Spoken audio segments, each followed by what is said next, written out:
Hello বন্ধুরা, আমার নাম রোহিত। তোমরা দেখছো রোহিত ডেইলি ব্লগ। তো ঘুম থেকে উঠে সকালে প্রথম একটা ডাব খেয়ে নিলাম। ডাব খেয়ে 11টা পর্যন্ত ফোন দেখার পর আমরা একটু বাইরে বেরোলাম বন্ধুদের সঙ্গে দেখা করতে।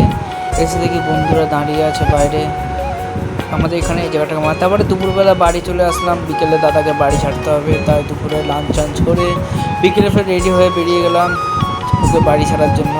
এসে দেখি সে এখনও ঘুমাচ্ছে, তাই ডেকে ফেরও রেডি হলো। তারপরে আমরা বেরিয়ে পড়লাম, হাঁসপুকুরে যাব। হাঁসপুকুরে গিয়ে ওকে ছেড়ে দেবো, তারপরে ওখান থেকে চলে গেল। আমিও গাড়ি ঘুরে বাড়ি চলে এলাম। আজকের ওয়েদারটা খুব ভালো ছিল বিকেল টাইমে। আর ড্রাইভ করতে ভালোই লাগে গাড়িতে। তো এসে আমি বাড়িতে চলে এলাম। বাড়িতে এসে দেখি বাবা পকোড়া এনেছে বিকেলবেলা।